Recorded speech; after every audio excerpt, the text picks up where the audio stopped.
여러분, 올림픽이나 아시안 게임에서 메달을 딴 선수들을 보면 어떤 생각이 드시나요? 국위 선양했네, 대단하다라고 노고에 감탄하며 박수를 보낼 겁니다. 하지만 결승전에서 패배해 은메달을 땄다는 이유로 탄광에 끌려간 북한 선수가 있다면 믿으시겠습니까? 그는 훈장만 3개, 영웅 칭호까지 받았지만 이것 때문에 하루아침에 광부로 좌천되었습니다. 이후 가까스로 국가대표로 복귀했지만 그가 보인 행보에 북한 전역이 발칵 뒤집혔습니다. 북한 체제의 총애를 한몸에 받던 그는 왜 탄광행이라는 처벌을 받게 된 것일까요?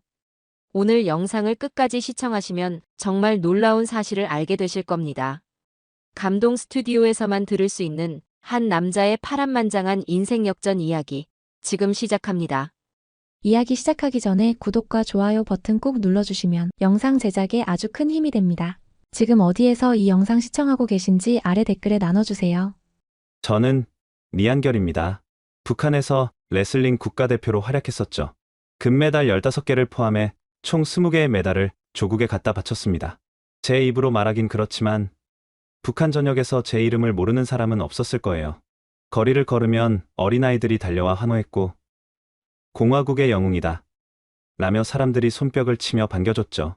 그 박수 소리가 귓가에 아직도 생생합니다.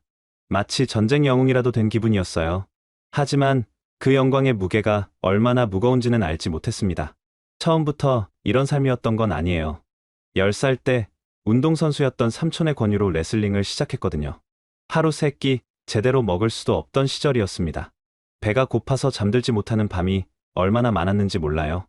어머니가 보리죽이라도 끓여주실 때면 눈물이 날 정도로 고마웠어요. 그런데 체육관만 들어가면 신기하게도 배고픔을 잊을 수 있었죠. 매트 위에 서면 세상이 달라 보였습니다. 땀을 흘리며 몸을 던질 때마다 가난이라는 현실이 멀어져 갔어요. 운동이 저에게는 유일한 탈출구였던 셈이죠. 북한에서 운동선수가 된다는 건 단순히 메달을 따는 게 아니었습니다. 11살 때 1년 만에 전국소년체전에서 1등을 차지하자 갑자기 제 주변이 달라지기 시작했어요. 코치와 스태프가 이 아이는 국가의 보물이다 라고 치켜세워 주더군요. 16살에 평양시 체육단에 들어갔고 17살에 국가대표로 발탁됐습니다. 그 순간을 잊을 수가 없어요. 온 가족이 눈물을 흘렸습니다. 어머니는 우리 아들이 정말 국가대표가 됐구나 하시며 떨리는 손으로 제 얼굴을 어루만지셨어요. 아버지도 말없이 어깨를 두드려 주셨죠. 하지만 기쁨도 잠시, 혹독한 훈련이 기다리고 있었습니다. 가족과 밥 먹을 시간도, 눈 마주치고 대화할 시간도 없어졌거든요.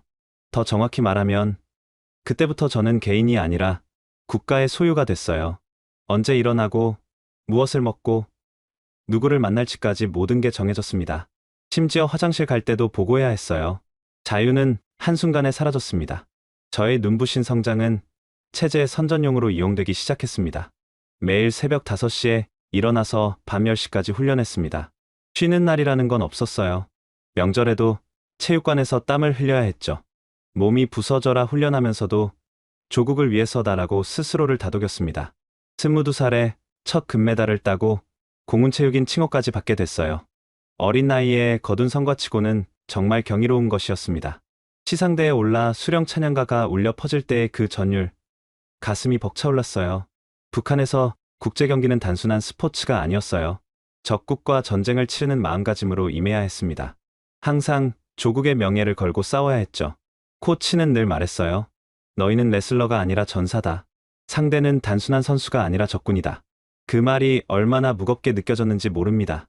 승리는 곧 김씨 일가의 영광으로 포장되었고 반대로 패배는 국가의 수치였습니다. 한 번의 승부가 곧 체제의 자존심으로 여겨졌죠. 그 압박감에 숨이 막힐 것 같았어요. 국가대표는 운동훈련 외에 사상교육도 의무적으로 받아야 했습니다. 육체적 훈련보다 더 지치게 만드는 정치 수업이 매일 이어졌어요. 땀에 젖은 체육복 차림으로 딱딱한 의자에 앉아 장군님의 은덕에 반드시 보답하겠습니다. 라는 구호를 목이 쉬도록 수십 번씩 외쳐야 했죠. 김씨 정권에 대한 충성과 국가 영광을 항상 강요받았습니다. 그 시간이 얼마나 길게 느껴졌는지 몰라요. 시계바늘이 거꾸로 가는 것 같았어요. 국가대표에게 월급이라는 개념 자체도 없었습니다. 당국은 조국이 너희를 먹여주고 길러주고 있으니 너희는 당의 은덕에 보답해야 한다고 세뇌했어요. 선수들은 돈 한 푼 받지 못한 채 하루 10시간 이상 고된 훈련을 감내했습니다. 그리고 그것을 당연하게 생각했죠. 하지만 저는 남들과 다른 대우를 받았어요. 국제대회에서 다른 나라 선수들이 메달을 목에 걸 때 북한 선수들은 고개 숙인 채 빈손으로 돌아와야 했습니다. 그런데 저는 혼자 금메달 15개를 쓸어 담았거든요. 이른바 공화국의 기적이었습니다. 그 대가로 북한 0.1%만 누릴 수 있는 상류층에 올라섰어요. 평양 중심가 최고급 아파트가 배정됐습니다. 25평이나 되는 넓은 집이었어요. 권력층만 타는 전용 승용차가 매일 아침 저를 훈련장까지 데려다줬죠. 명절 때마다 장군님이 친히 선물도 보내주셨습니다. 고급 양복, 시계, 때로는 외제 운동화까지요. 평양시당의 특별 추천으로 입당까지 성공했어요. 저는 단순한 운동선수가 아니라 특권층의 삶을 만끽하는 평양 귀족이었습니다. 하지만 스포트라이트가 밝을수록 그림자는 더 짙었습니다. 박수와 환호 뒤에는 패배와 함께 모든 걸 잃을 수 있다는 잔혹한 현실이 숨어 있었어요. 국가대표의 삶은 늘 영광과 추락 사이, 벼랑 끝 외줄타기였습니다.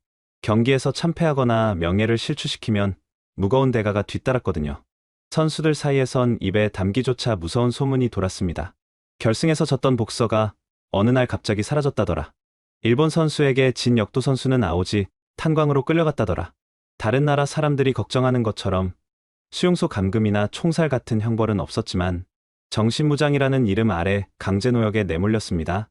특히 한국, 일본, 미국에게 패하는 건 죽음만큼 끔찍한 일이었습니다.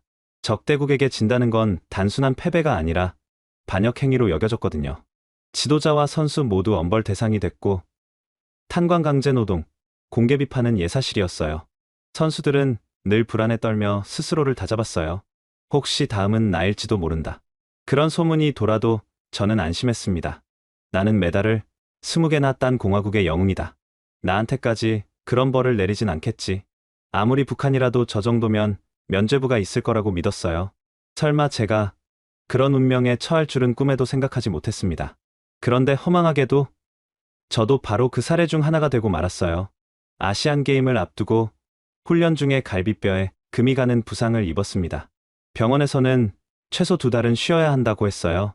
출전을 포기하고 싶었지만 북한 당국의 강제 명령으로 출전할 수밖에 없었습니다. 내가 안 나가면 우리 체육단은 완전히 망신당한다. 죽을 각오로 메달을 따와야 한다. 체육 지도부의 압박이 쏟아졌어요. 메달을 거의 못 따는 북한에서 저는 마지막 희망이었거든요. 부상으로 제대로 훈련도 못한 채 아픈 몸을 이끌고 경기장에 나섰습니다. 진통제를 먹어도 갈비뼈 통증이 심했어요. 숨을 깊게 쉴 수도 없었죠. 그런데 하필이면 결승 상대가 한국 선수였습니다. 관중석에서는 두 나라의 운명이 걸린 경기에 흥분하며 함성이 터져 나왔어요.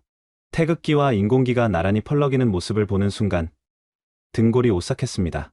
이기면 영웅, 지면 죄인. 그 한 경기에 제 운명이 걸려 있었어요.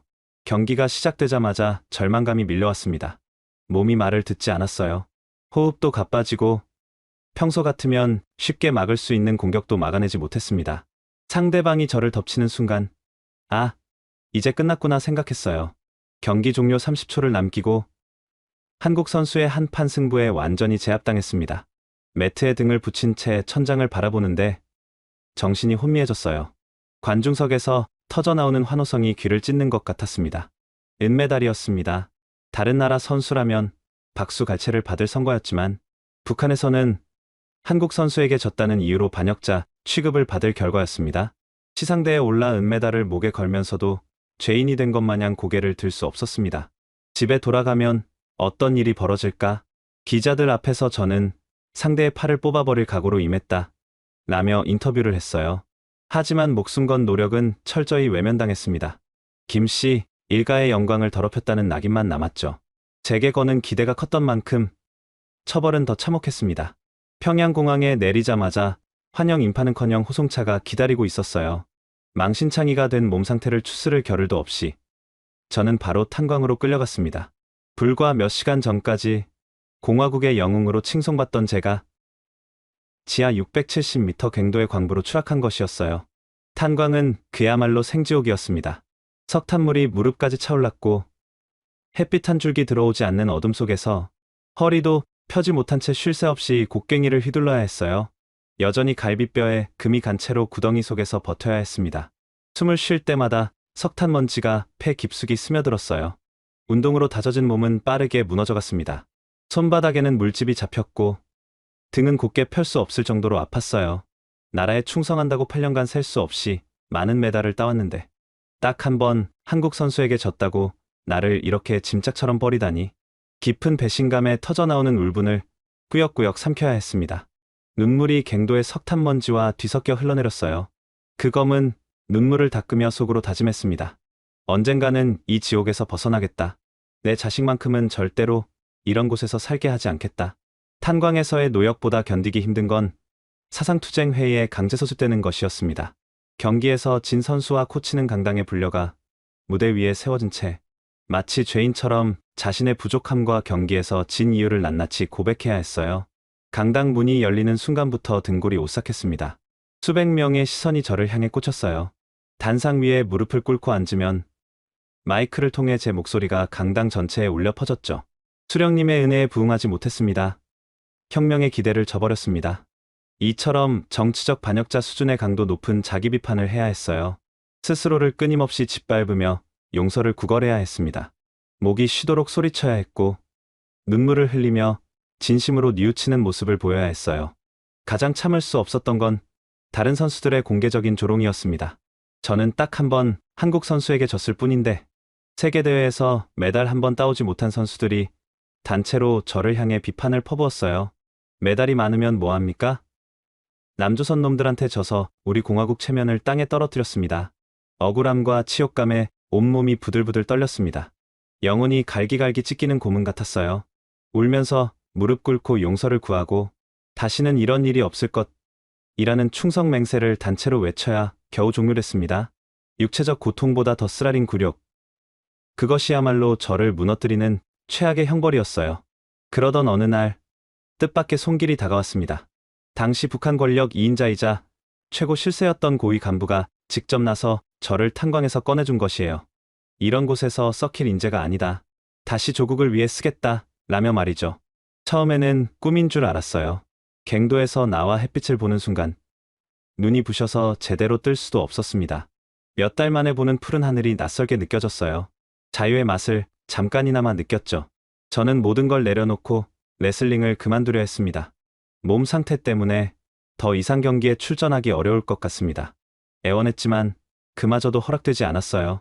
고위 간부가 저를 꺼내준 이유도 알게 되었습니다. 불과 3일 뒤에 열리는 국제대회에 출전시키기 위해서였습니다. 전날까지 제대로 먹지도 못하고 갱도에서 노역에 시달린 몸으로 경기를 해야 했어요. 수년간 훈련에만 전념한 선수들을 상대로 승산이 없다고 생각했습니다. 하지만 저에게는 어떠한 선택권도 없었어요. 체중을 감량할 시간조차 없어 체급을 올려 출전해야 했습니다. 링 위로 올라서는 순간 온몸은 두드려 맞은 듯 아프고 눈앞은 아득했지만 어금니를 꽉 깨물었어요. 경기가 시작되자 상대방이 제 몸 상태를 눈치챘는지 거센 공격을 퍼부었습니다. 평소 같으면 쉽게 막을 수 있는 공격도 버거웠어요. 1라운드에서 밀렸고 2라운드에서도 고전했습니다. 관중석에서는 이한결 왜 저래? 하는 수군거림이 들렸어요. 마지막 3라운드 체력이 바닥났지만 마지막 힘을 짜냈습니다. 상대방이 방심한 순간을 노려 혼신의 힘으로 매치기를 성공시켰어요. 심판이 제 손목을 꽉 잡고 하늘 높이 치켜 올렸습니다. 기적처럼 다시 1등을 차지한 것이었어요. 가장 높은 단상에 올라 두 팔을 치켜 올렸지만 마음은 돌덩이처럼 무겁게 가라앉았어요. 마음대로 운동을 그만둘 수도 없는 억압. 언제든 영웅에서 죄인으로 추락시켜버리는 체제에 대한 배신감은 어떤 것으로도 덜어낼 수 없었습니다. 저는 더 이상 사람이 아니라 체제를 선전하기 위한 도구에 불과했어요. 승리해도 기쁘지 않았고 패배하면 지옥이 기다리는 삶이었습니다. 무엇보다 수많은 해외대회에 나갈 때마다 신선한 충격을 받았어요. 다른 나라 선수들은 경기 전에도 음악을 들으며 여유롭게 웃었고 경기가 끝나면 서로 등을 두드리며 다음에 보자고 응원을 주고받았습니다. 훈련장에선 코치가 다치지 않게 조심해라. 경기도 중요하지만 내 인생이 더 중요하다라며 휴식을 권했습니다. 북한에서는 상상조차 할 수 없는 말이었어요. 선수 개인의 건강보다 국가의 명예가 우선이었거든요. 그들의 자유로운 눈빛, 패배에도 기죽지 않는 당당한 태도는 칼날처럼 제 가슴을 파고들었습니다. 저들은 경기에서 저도 당당히 고개 들고 웃을 수 있는데 왜 나는 이 나라에 태어나 사람답게 살지 못하는 걸까? 탄광의 어둠 속에서 수없이 되뇌었던 원망이 다시 떠올랐어요. 아버지, 왜 하필 저를 이런 곳에서 낳으셨습니까?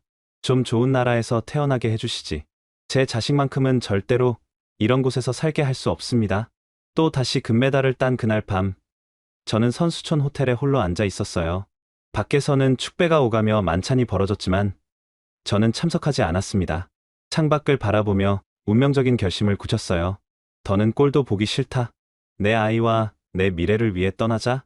방 안에 홀로 앉아 떨리는 손으로 주먹을 쥐었어요. 이제 돌아갈 수 없는 길에 들어선다는 걸 알았지만 후회는 없었습니다. 자유를 향한 간절한 마음이 두려움보다 컸거든요.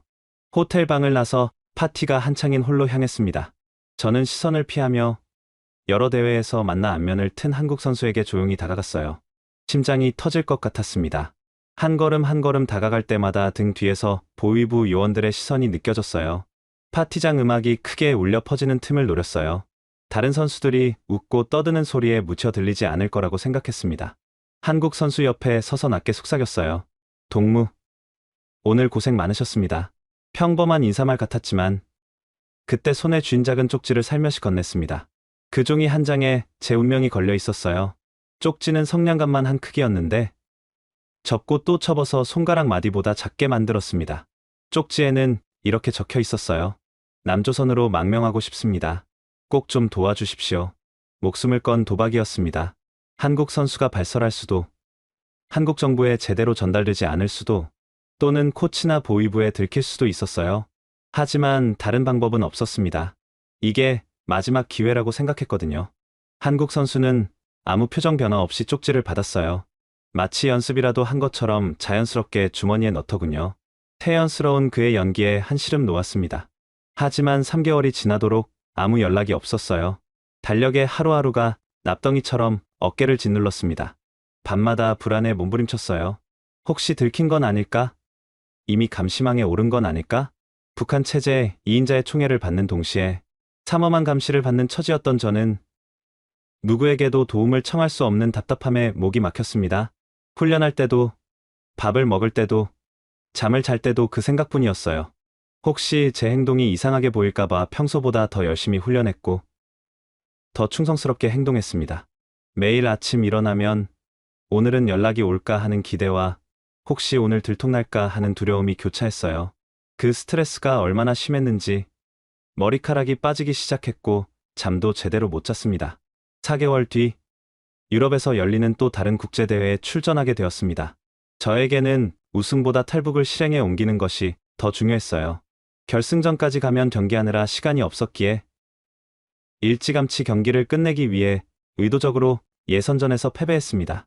상대방이 공격해올 때 일부러 막지 않았고 이길 수 있는 상황에서도 공격하지 않았어요. 훈장까지 받은 선수가 결승전도 못 올라갔으니 귀국하면 어떤 처벌이 기다리고 있을지 뻔했어요. 관중석에서 들려오는 탄식 소리보다 귀국 후 기다릴 처벌의 그림자가 더 무서웠습니다. 코치의 차가운 시선이 등을 찔렀어요. 보위부 요원은 아예 말을 걸지도 않았습니다. 그 침묵이 더 무서웠죠. 절박한 심정으로 다짐했어요. 이번이 마지막 기회다. 여기서 실패하면 정말 끝장이다. 경기가 한창일 때 저는 이전에 접근했던 한국 선수에게 다시 다가갔어요.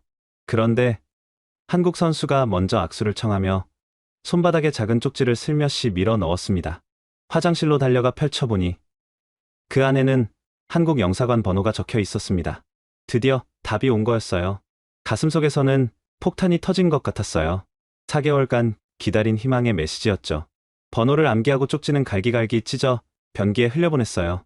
호텔로 돌아가자마자 기회를 엿봤어요.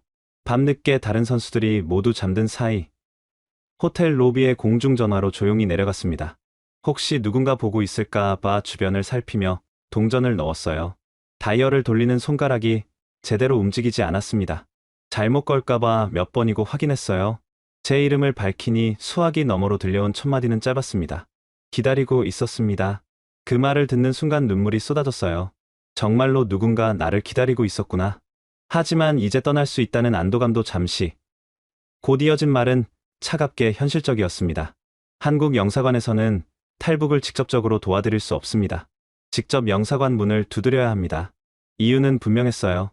스포츠가 정치에 연관되는 어떤 행위도 극도로 경계했기 때문입니다. 국제대회에서 한국 영사관의 도움으로 북한의 국가대표가 탈출했다는 사실이 알려지면 스포츠 무대가 정치적 망명 수단에 이용된 셈이 되거든요. 대회 주최국인 유럽 역시 암묵적으로 가담했다라는 의심을 받을 수 있었습니다. 이는 심각한 외교 분쟁으로 번질 수 있었어요. 한국 영사관은 반복해 말했습니다. 본인이 어떻게든 직접 탈출해서 찾아와야 합니다. 북한 대표단이 비용 때문에 기차로 귀국한다는 사실을 알고 있는 한국 영사관은 희망적인 소식을 전했습니다. 정차하는 역마다 연락망을 준비해 두겠습니다. 어느 역에서든 내려 우리를 찾아오십시오. 저는 지난 유럽 대회 경험을 떠올려 지도에 노선을 그려봤어요. 어느 역에서 내릴지, 어떤 루트로 갈지 머릿속으로 수십 번 시뮬레이션 했습니다. 정차하는 역, 정차 시간, 역에서 영사관까지의 거리까지 모든 걸 계산했어요. 그리고 결론에 도달했습니다. 서베를린, 망명을 위한 제도적 장치와 인프라가 잘 갖춰진 도시였어요. 동서분단의 상징이기도 하고 자유를 찾아 넘어온 사람들을 받아주는 시스템이 있었습니다. 그렇게 서베를린을 자유로 향하는 관문으로 결정했어요. 성공하면 자유, 실패하면 죽음. 그 기로에서 저는 마지막 준비를 하고 있었습니다. 탄광에서 시작된 첫 결심이 수개월의 초조한 기다림 끝에 드디어 결행일이 다가왔습니다. 머릿속에 수십 번 그려본 탈출 계획은 빈틈없이 짜여 있었어요. 그런데 출발을 앞두고 보위부에서 선수들을 집합시켰습니다. 그리고 살떨리는 지시가 떨어졌어요. 국가대표 중 탈북을 도모하는 자가 있다. 서로 철저히 감시하라. 그 한 문장은 가슴을 얼어붙게 했어요. 누구라고 대상을 지목하진 않았지만 시선이 일제히 저를 향하는 것 같은 착각이 들었습니다. 목에 올가미가 걸린 채로 탈출을 시도해야 하는 상황이었어요. 식은땀이 등줄기를 타고 흘렸고 입안이 바싹 타들어갔습니다. 훗날 알게 된 사실은 충격적이었어요. 북한 보위부가 영사관 통화를 도청하고 있었던 것입니다. 저는 20명단 맨 위에 올라 있었어요. 당대 최고의 스타였던 저는 곧장 집중 밀착 감시 대상이 됐습니다. 귀국행 기차에 오르자 코치와 보위부 요원이 교대로 옆자리에 붙었어요. 한치의 틈도 허락하지 않는 압박이 숨통을 조여왔습니다. 숨 쉬는 것까지 감시당하는 기분이었어요. 서베를린역 도착 2시간 전, 저는 묘안을 생각해냈습니다. 북한에서부터 소중히 쥐고 온 비장의 무기, 바로 인삼술이었어요. 코치님, 이번 대회도 고생 많으셨습니다. 한잔 하시죠. 10년 가까이 동고동락하면서 쌓인 정이 코치를 방심하게 만들었어요. 코치는 그래, 고생했다며 기꺼이 술잔을 받았습니다. 평소보다 더 많이 따라드렸고 저는 최대한 적게 마시려고 노력했어요. 1시간이 흐른 후 저는 취해서 먼저 잠든 척했습니다. 코치가 자냐? 라고 여러 차례 물었지만 대답하지 않았어요. 잠시 후 맞은편에서 코 고는 소리가 들렸습니다. 실눈을 뜨니 코치도 깊은 잠에 빠진 듯했어요. 하지만 운명은 잔인했습니다. 죽느냐 사느냐의 순간에도 술기운과 극도의 피로가 밀려와 깜빡 잠들어버린 것이에요. 그 잠깐 사이 끔찍한 악몽에 시달렸습니다. 무릎까지 차오른 석탄물에 곡괭이를 휘두르던 캄캄한 갱도 속 어둠, 그리고 수백 명 앞에 무릎 꿇고 울부짖던 치욕의 장면이 생생하게 덮쳐왔어요. 땀인지 눈물인지 모르는 무언가가 얼굴을 타고 흘렸습니다. 악몽 속에서 몸부림치다 눈이 번쩍 떠졌어요. 가까스로 비명을 삼켰고 기차는 서베를린역 진입을 알리며 속도를 줄이고 있었습니다. 하마터면 서베를린역을 그냥 지나칠 수도 있는 아찔한 상황이었어요. 허겁지겁 자리에서 일어나 정신을 차리고 조용히 기차문 앞으로 다가섰습니다. 복도를 걸어갈 때마다 발소리가 크게 들리는 것 같아 살금살금 움직였어요. 그때 갑자기 누군가 뒷덜미를 움켜쥐었습니다. 이렇게 허망하게 끝나는구나 생각하며 뒤돌아보는 순간 다행히 기차 승무원이었어요. 기차가 곧 출발합니다. 자리로 돌아가십시오. 밀어내는 손길에 기차 문은 덜컥하고 닫혀버렸습니다.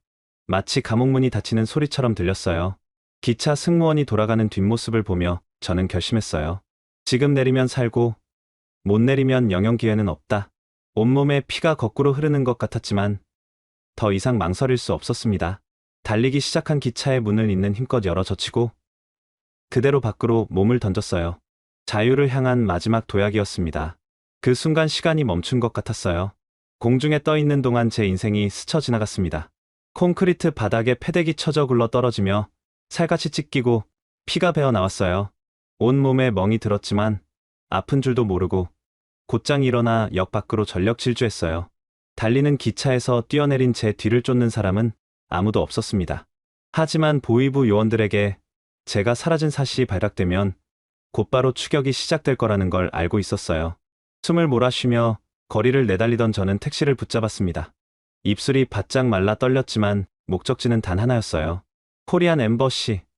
택시 기사는 제 다급한 모습을 보고 의아해했지만 곧바로 출발했습니다. 택시 안에서도 뒤를 계속 돌아봤어요. 혹시 추격하는 차량이 있을까봐 말이죠. 창밖으로 스치는 베를린 거리가 꿈처럼 느껴졌습니다. 정말로 자유를 향해 달리고 있는 건지 믿기지 않았어요. 한국 영사관 문을 두드리자 약속대로 직원들이 기다리고 있었어요. 이한결 씨죠? 어서 들어오세요. 그 따뜻한 한국말을 듣는 순간 무릎이 풀렸습니다. 드디어 해냈구나 하는 안도감이 밀려왔어요. 하지만 그곳에 오래 머물 수는 없었습니다. 영사관 직원은 안전을 위해 잠시 다른 곳에서 대기해야 합니다라고 설명했어요. 저는 곧바로 안전가옥 교포집으로 옮겨졌어요. 보위부가 영사관을 포위하면 한국행 비행기를 타러 갈 수 없었기 때문입니다. 3일 뒤에 여권이 발급됐습니다. 대한민국 여권을 받아드는 순간 눈물이 쏟아졌어요. 제 이름 위에 태극기 마크가 찍혀 있었습니다. 이제 정말로 대한민국 국민이 된 거였어요. 우여곡절 끝에 프랑크푸르트발 한국행 비행기에 올랐습니다. 그 순간까지도 심장이 쿵쾅거렸지만 창밖 구름 너머로 자유라는 단어가 또렷해졌어요. 비행기가 이륙하는 순간 저는 진짜로 자유의 몸이 됐습니다. 인천공항에 내리자 출국장은 이미 각종 언론 기자들로 빼곡히 메워져 있었어요. 카메라 플래시가 번개처럼 번쩍이며 저를 향했고 마이크가 쏟아졌습니다. 이한결 씨, 한국에 발을 디딘 소감 한마디 해주세요. 탈북 과정이 어땠습니까? 기자들의 질문 공세가 시작됐어요. 갓 자유의 몸이 된 저에게는 그 소란스러움조차 새로웠습니다. 공항에 마련된 기자회견장에서 저는 눈물을 삼키며 심경을 고백했어요. 평생 북조선이 가장 살기 좋은 나라라고 배웠습니다. 하지만 국제대회를 다니며 알았습니다. 그건 새빨간 거짓이었습니다. 목소리는 떨렸지만 억눌려왔던 진실은 멈추지 않고 흘러나왔어요. 자유로운 세계에 와서 마음이 한결 놓입니다. 다만 부모님과 형제가 여전히 저곳에 있다는 사실에 가슴을 찢어집니다. 그 순간 플래시 세례가 멈춘 듯했고 취재진조차 고개를 떨구며 숙연해졌습니다. 제가 망명한 이야기는 세계 주요 언론의 헤드라인을 장식하며 북한 체제를 폭로하는 상징적인 사건이 됐어요. CNN, BBC, 일본 NHK까지 연일체 소식을 보도했습니다. 예정돼 있던 남북 체육 교류와 고위급 회담은 줄줄이 취소됐고 북한은 선수단의 국제대회 출전을 2년간 전면 금지한다는 후폭풍도 불러왔어요. 북한 당국의 체면이 땅에 떨어진 것입니다.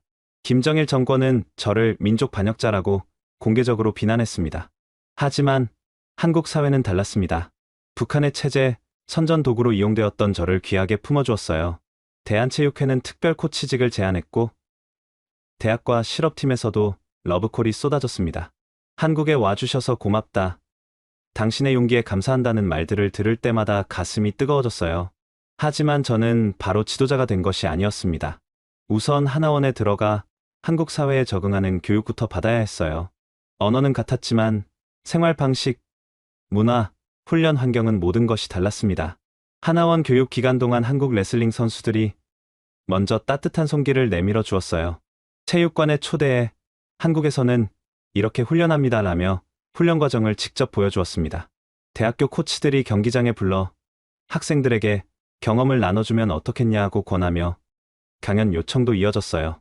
북한에서는 정권의 소유물로 여겨졌지만 여기서는 개인의 능력을 있는 그대로 존중해 주었습니다. 한국식 스포츠 문화에 익숙해졌습니다. 북한에서는 스포츠가 전쟁 그 자체였기 때문에 반칙을 해서라도 무조건 이겨라라는 지시를 받았거든요. 하지만 한국은 달랐습니다. 내 꿈을 위해 뛰어라라는 말과 함께 패배한 선수가 다른 국가 사람이더라도 조롱하는 대신 손을 잡아 일으켜 세워줬어요. 심판의 판정 결과를 깔끔하게 인증하고 승패를 받아들이는 모습. 지더라도 공포에 떨지 않고 다음 경기를 위해 서로를 응원하는 모습에 충격을 받았습니다. 10살에 운동 시작해 22살 때부터 국제 대회를 휩쓴 저였지만 북한에서는 보지도 듣지도 못한 스포츠맨십 정신을 난생 처음으로 배우게 된 것입니다. 이런 게 진짜 스포츠구나 하는 깨달음에 가슴이 벅차 올랐어요. 하나원에서 3개월간의 교육을 마치고 주변의 도움으로 천천히 지도자의 길을 걸어가기 시작했어요. 얼마 뒤 처음으로 월급이 제 통장에 찍혔을 때 한참을 들여다보다 웃었습니다. 북한에서 평생 받아보지 못했던 노력에 대한 정당한 대가였어요. 첫 월급으로 산 것은 운동화였어요. 제가 직접 고르고 제 돈으로 산 첫 번째 물건이었거든요. 그렇게 지도자로서 자리를 잡아가던 어느 날 뜻밖의 만남이 주선됐습니다. 저를 탄광으로 보내버리는 계기가 되었던 결승전에서 졌던 바로 그 한국 선수였어요. 3년 만의 재회였습니다. 마주 앉은 두 사람 사이에는 어색한 기류가 흘렸어요. 저는 잠시 침묵하다가 진지하게 입을 열었습니다. 그때 좀 살살하지 그랬소. 귀국하자마자 탄광에 끌려가 얼마나 고생했는지 아시오? 한국 선수의 얼굴이 굳어지며 당황스러운 기색이 스쳤어요. 순간 저는 크게 웃으며 농담조로 말을 이었습니다. 하하. 하지만 지금 생각하면 오히려 고맙소. 어떻게 보면 제 은인이지요? 덕분에 이렇게 한국까지 왔으니까요. 그 일이 아니었다면 아직도 저쪽에 있지 않겠습니까? 두 사람은 웃음 섞인 포옹을 나누며 서로의 특별한 인연을 확인했어요. 시간이 흘러 정부 기관과 주변 사람들의 도움으로 안정적으로 정착해 나갔습니다. 사랑하는 아내를 만나 떡두꺼비 같은 아들도 낳았어요. 하지만 체육관 문을 닫고 집으로 돌아오면 북녘에 남겨둔 어머니와 형제의 얼굴이 떠올라 도무지 잠을 이룰 수 없었어요. 명절이 다가올 때마다 그리움은 더욱 선명하게 가슴을 후벼 팠습니다. 온 가족이 모여 차례를 지내는 한국 가정들을 보며 마음이 찢어졌어요. 어머니의 주름진 손, 형의 투박한 미소, 동생의 맑은 눈동자가 눈앞에 아른거렸습니다. 지금 뭘 하고 계실까? 밥은 제대로 드시고 계실까? 하는 생각에 잠 못 이루는 밤이 이어졌습니다. 그러던 어느 날 탈북민 모임을 통해 한 브로커를 소개받았어요. 중국에서 활동한다는 그 사람은 자신 있게 말했습니다. 걱정 마십시오. 제가 이 일을 한 지 벌써 5년이 됐는데 한 번도 사고 난 적 없습니다. 이미 중국에 안전가옥을 마련해 두었어요. 저는 안심하고 첫 착수금을 보냈어요. 500만 원이었는데 당시 제게는 거금이었습니다. 하지만 가족을 다시 볼 수 있다면 얼마든지 낼 각오가 되어 있었어요. 일주일 뒤 브로커는 중국에서 전화를 걸어왔고 어머니와 함께 찍었다는 사진을 보냈습니다. 흐릿한 화면 속 얼굴이지만 분명 어머니 같았어요. 눈물이 왈칵 쏟아지는 걸 겨우 참았습니다. 브로커의 목소리는 다정했고 말끝마다 나만 믿으시오 라며 신뢰를 쌓았어요. 그날 밤 오랜만에 단잠을 이뤘어요. 하지만 얼마 지나지 않아 체류비, 국경 인도비, 경비원 뇌물 등 명목으로 추가 송금 요구가 줄줄이 이어졌어요. 이번만 넘기면 국경을 건널 수 있다. 중국 공안이 수상하게 여기고 있어서 더 안전한 곳으로 옮겨야 한다는 달콤한 말에 저는 매번 지갑을 열었습니다. 가족을 다시 볼 수 있다는 희망 하나로 돈을 버는 족족 브로커에게 보냈어요. 주변에서 너무 성급하게 하는 것 아니냐고 말렸지만 들리지 않았어요. 하지만 자금이 바닥이 나 송금을 멈추자 브로커는 기다렸다는 듯이 협박해 왔습니다. 돈을 더 보내지 않으면 가족 정보와 탈북 계획을 전부 북한 당국에 폭로하겠소. 그러면 가족들이 어떻게 될지는 그쪽이 더 잘 아시죠? 저는 전화를 붙잡고 애원했어요. 제발. 그건 안 됩니다. 돈을 더 구해보겠습니다. 가족을 구하겠다는 절박함이 악랄한 브로커에게 먹잇감이 된 것입니다. 주변 지인들에게 돈을 빌리기 시작했어요. 급한 일이 생겼다 하며 이유도 제대로 말하지 못한 채 손을 벌렸습니다. 몇 천만 원을 더 보냈지만 상황은 나아지지 않았어요. 오히려 요구 금액만 더 커졌습니다. 그런데 어느 날부터 브로커의 전화는 꺼져 있었고 사진을 보내던 계정도 사라졌어요. 흔적도 없이 자취를 감춘 것이에요. 그제야 사기임을 직감했습니다. 몇 년간 보낸 돈을 합치면 5억 원에 달했어요. 정신이 혼미해졌습니다. 손에는 가족의 사진이 쥐어져 있었지만 그 사진마저 가짜일 수 있다는 생각이 스치자 세상이 무너져 내렸어요. 저는 바닥에 쓰러지듯 몸을 던지며 속으로 절규했습니다. 내 부모, 내 형제를 향한 마음을 이렇게 짓밟다니. 세상에 이런 악마가 또 있을까? 가족에 대한 그리움과 이용당했다는 배신감이 뼛속까지 파고들었어요. 그 후 몇 주간 저는 술에 절어 살았습니다. 배신감과 상실감이 몰려올 때마다 술에 기댔고 체육관의 불은 꺼진 채 먼지만 쌓여갔습니다. 마지막 소원이었던 가족 상봉이 물거품이 되었다는 충격은 모든 의욕을 앗아갔어요. 코치 일도 강연도 모두 취소했습니다.